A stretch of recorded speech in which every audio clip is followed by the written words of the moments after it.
Danny, give me a player that needs to have a standout game in Super Bowl 59. I'm going to say Devontae Smith.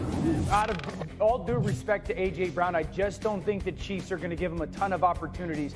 He's played against the Chiefs 3 times. In all 3 of those games, 6+ catches. In all 3 of those games, 99+ yards. In all 3 of those games, at least 2 explosive plays. I firmly believe that defensively, Kansas City is going to go. We're going to do everything we can to stop the run. We're going to try to limit A.J. Brown. Devontae Smith, who's been a little bit quiet over the past month or so, has to have a big game for them to score enough and beat Kansas City. Lewis. I'm going to say it's Nick Bolton, because you know what they want to do to Kansas City's defense? They want to put the ball in the hand of Jalen Hurts, and they want Devontae Smith and A.J. Brown to be frustrated because they can't get the ball to him, to their wide receivers. Nick Bolton has to play the game of his life. He has to be very sure and solid and consistent as far as setting the front, as far as taking on blocks, getting off blocks, and tackling. No yards after contact. And then when they do put the ball in the air, he has to patrol the middle of the field. He has to have an MVP caliber performance. Graziano. I say Jalen Hurts, and because I interpret the question a little differently. I think these guys are saying who needs to make a statement in order for the team to win. I'm talking about who needs to make a statement big picture. Jalen Hurts, this is how quarterbacks are judged. This is how quarterbacks' legacies are judged. Did you win the big one? And here's a second opportunity in 3 years for Jalen Hurts to do something that says, I belong in the conversation with the very best quarterbacks in this league right now, with the very best quarterbacks of my era. I think a win and a strong performance by Jalen Hurts would be massive for the way we look at him. It's an important point because there aren't that many active starting quarterbacks in the NFL who have won Super Bowls at this point. Yeah, it's not that big a number. Jalen Hurts can join it. And yesterday they had all the media stuff, and Hurts was asked what he has learned since playing in his first Super Bowl 2 years ago. I learned so much. You know, it's the same as any other game. And, you know, I think the moments are the moments, but ultimately, you know, every game has its lessons, good, bad, or indifferent. It's had a great driving force. It lit a flame, lit a fire in me.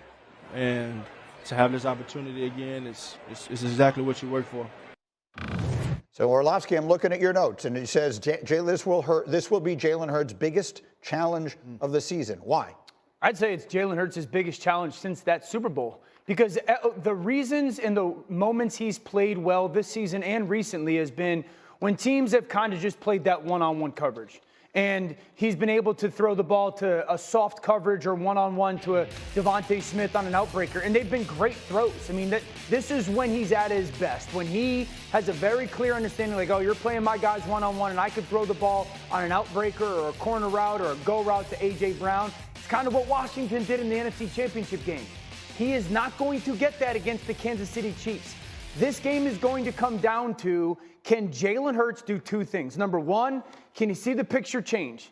Spags in this Kansas City defense is the biggest lying defense in the league. You as a quarterback get to line of scrimmage, you think you know what's happening or what they're in, and it totally changes after the snap. So that is going to be the challenge for Jalen Hurts, number 1. Number 2, you are going to get defensive back blitzes against Kansas City and Spags. It is going to happen. That is something that Jalen, versus this team specifically, has very much so struggled with. Can he see the picture change, and can he handle the defensive back blitz? That will be the key to this game. So I asked this same question to Louis Riddick, and he mentioned a different fellow named Jalen. And when I said in the tease, we're going to give you the one player who can win this game for the Eagles, and it's not the one you're thinking of. It's Jalen Carter we were talking about. And, Louis, I just want to show you these 2 videos as you take it over for us here. The video that Dominique Foxworth showed us, first, the game that he just completely destroyed against the Rams. He ended this game basically by himself. That's a ridiculous move. But then the Zero Fox video, this is Jalen Carter doing things that people his size are not supposed to be able to do. So that, look at that. Yeah. That's the one that jumped off the page. Come on. Look, seriously. So, look, seriously. You see what just happened right there? Yes, that's the one. You know how heavy my man's hands are? And he uses this club rip move. That's just the right cross, but that's, you know, that's just punched that's the man illegal. in the face. But it's against the rules. But just think about this, okay? I want you to, when you watch this game on Sunday, what time is kickoff? 6:15 Eastern Something time, like 6:30 Eastern time. He lines up predominantly at the left 3 technique, outside shade of the right guard. And the guy he's going to be going up against, I promise you, ain't going to take that. It's a guy by the name of Trey Smith from the Kansas City Chiefs, who is built like a cinder block, about 5 of them across, okay, and Creed Humphrey, who's one of the best centers, if not the best center in the NFL. Jalen Carter versus these guys is going to be like Godzilla versus Kong. That's what it's going to be like. It will measure on the Richter scale every single time they go because Jalen is so fast off the ball. And he'll be gone in an instant. He can beat you with power. He can beat you with speed. He plays with great body tilt. He doesn't play up and down. He plays with forward lean. He jumps off the ball. When he puts his hands on you, as you see right here, he just controls you. He's got the agility to be able to turn the corner. Just look how fast that is. Look how fast that swat and rip is. He's by the center in no time. Then he's going to tell you about it. He needs to have one of those moments. Remember the Super Bowl between the Bengals and the Rams where Aaron Donald basically saved the day for the Rams. Because Joe Burrow was about to break their heart. Mm-hmm.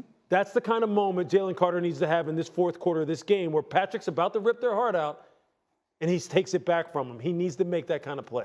Yeah. They asked Jalen Carter last night at the media night, what's one of the keys to slowing down Mahomes? And his answer was, well, one thing you can do is sack him, which sounds easy, but it's been very difficult for people to do in the postseason. And if Jalen Carter can figure out a way to do it, then that gives him an edge over everybody else the Chiefs have seen. Am I old enough to remember when Kansas City's offensive line was a liability? I mean, we're sitting here having that. So shouldn't this be where this game gets decided? No, so two things. One, ever since they've moved Joe Thuney out to left tackle, their field goal better, his QBR is better, less sacks. So that move in many ways saved their season. The second thing is, I agree with Lewis's point, but to Lewis's point, more often than not, Carter's going to be lined up on Kansas City's right, which is Trey Smith, which is like battle versus battle. I mean, you called it what, Godzilla versus Godzilla? Godzilla versus Kong. So it is like kind of great versus great. Yeah, if it was on the left side versus Caliendo, maybe a little bit greater advantage. Which is probably something you should look out for. As you sit there and you're watching it, you're going, if you're Jalen Carter, you're going, why am I dealing with this dude? Maybe I should walk over here. I'd also say this. If they are going to consistently line them up to the right, then go outside of Nolan Smith, because then it becomes Nolan Smith versus Jawan Taylor, and that's advantage Philly. Okay, so we've got that little battle within the battle to keep an eye on. And then there are the superstars in this one, none bigger, of course, than Patrick Mahomes. And last night at the media festivities, he was talking about the way his team is perceived. Listen. We embrace who we are, and we believe we play the game the right way. We believe that we play with a lot of heart and a lot of passion for the game, and then we win football games. And if winning football games makes you a villain, we're going to keep going out there and doing it. So the whole villain storyline is fascinating to me. It's as though the entire sports world, or the entire world, just started watching sports this week. This sort of been the way it always goes, right? Teams win all the time. Yeah. This just happened with the Patriots in this generation. I'm not sure where everyone has been. But okay, so putting that aside for the moment, Patrick Mahomes versus this defense. Dude, this is strength on strength. This is the most fascinating part of this game. If you think of this Kansas City offense and Mahomes versus Philadelphia's defense, number one, Kansas City's offense, one of the foundation of it is motion. They motion at the top 5. If you go back to the Super Bowl 2 years ago, why was the game won? Because those 2 late motion plays down in the red zone when Philadelphia